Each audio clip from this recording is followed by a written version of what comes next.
इतिहास। भारतीय राष्ट्रीय कांग्रेस 28 दिसंबर 1885। कांग्रेस की स्थापना अंग्रेजों ने अपने ब्रिटिश भारत उपनिवेश की सुरक्षा हेतु की थी, ताकि वह भारत को अधिक समय तक अपना गुलाम रख सके। किंतु कांग्रेस भारतीय क्रांतिकारियों का एक मंच बन गई। कांग्रेस का अर्थ लोगों का एक समूह होता है। कांग्रेस के संस्थापक स्कॉटलैंड के एक असैन्य अधिकारी ए.ओ. हुम थे। इन्हें शिमला अधिक पसंद था, इसीलिए इन्हें शिमला का संत कहा जाता है या हर्मिट ऑफ शिमला कहा जाता है। कांग्रेस की वार्षिक बैठक अधिवेशन कहलाती है। कांग्रेस का अधिवेशन दिसंबर महीने में होता था, किंतु 1930 के बाद जनवरी महीने में होने लगा था। कांग्रेस की स्थापना के समय 1885 में भारत का वायसराय लॉर्ड डफरिन था।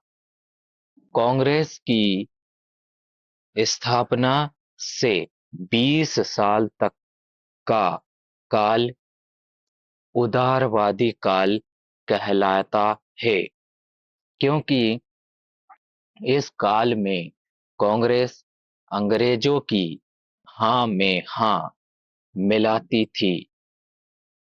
इसे बाल गंगाधर तिलक ने राजनीतिक भिक्षा का काल कहा है।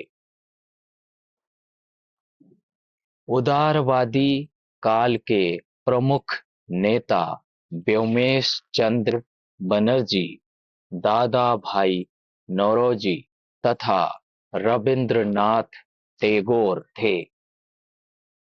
अंग्रेजों ने जब 1905 ईस्वी में बंगाल का विभाजन किया, तो 1907 के कांग्रेस के लाहौर अधिवेशन में औपचारिक रूप से कांग्रेस भी गरम दल व नरम दल में बट गई।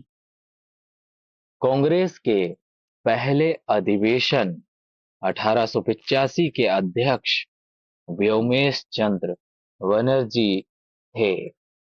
कांग्रेस का पहला अधिवेशन पूना में प्रस्तावित था, किंतु वहां प्लेग फैल जाने के कारण इसे बंबई के गोकुलदास तेजपाल संस्कृत विद्यालय में आयोजित किया गया, जिसमें कुल 72 प्रतिनिधियों ने ही भाग लिया था। बंगाल विभाजन 1905। बंगाल में राष्ट्रवाद चरम सीमा तक पहुंच गया था, अतः राष्ट्रीय चेतना को समाप्त करने के लिए अंग्रेजों ने बंगाल का विभाजन कर दिया। किंतु अंग्रेजों ने बंगाल विभाजन का कारण प्रशासनिक सुधार को बताया। बंगाल विभाजन की घोषणा लॉर्ड कर्जन ने 19 जुलाई 1905 ईस्वी में की थी और 16 अक्टूबर 1905 ईस्वी को विभाजन पूर्ण कर दिया। पूर्वी बंगाल में मुसलमानों को अधिक रखा, जबकि पश्चिमी बंगाल में हिंदुओं को अधिक रखा। ये एक सांप्रदायिक विभाजन था तथा अंग्रेज मुसलमानों का संरक्षण का काम करने लगे और उन्हें पूर्वी बंगाल में अल्पसंख्यक हिंदुओं से लड़वाने लगे, जबकि पश्चिमी बंगाल में अल्पसंख्यक मुसलमानों से अंग्रेज यह कहते थे कि हम तुम्हारे संरक्षक बनकर रहेंगे। ये अंग्रेजों की बंगाल में फूट डालो और शासन करो की नीति थी, किंतु अंग्रेजों की बंगाल विभाजन की नीति सफल नहीं हुई और कलकत्ता के टाउन हॉल से 1905 ईस्वी में ही बंग भंग आंदोलन या स्वदेशी एवं बहिष्कार आंदोलन प्रारंभ हो गया। भारतीयों ने अंग्रेजों के वस्त्र, विद्यालयों, दुकानों इत्यादियों का बहिष्कार किया और स्वदेशी वस्तुओं को अपनाया।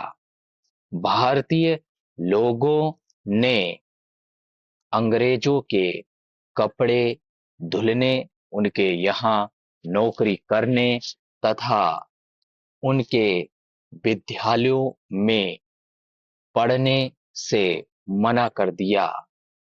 इसी बीच जमशेद जी टाटा ने जमशेदपुर में Tata iron and steel company TISCO की स्थापना की। स्वदेशी आंदोलन के दौरान भारतीयों ने विदेशी कपड़ों को जला दिया। रविंद्रनाथ टैगोर ने वस्त्र जलाने को एक निष्ठुर अपराध कहा है। स्वदेशी आंदोलन के प्रमुख नेता व्योमेश चंद्र बनर्जी और रविंद्रनाथ टैगोर थे। फलतः 1911 में वायसराय लॉर्ड हार्डिंग के समय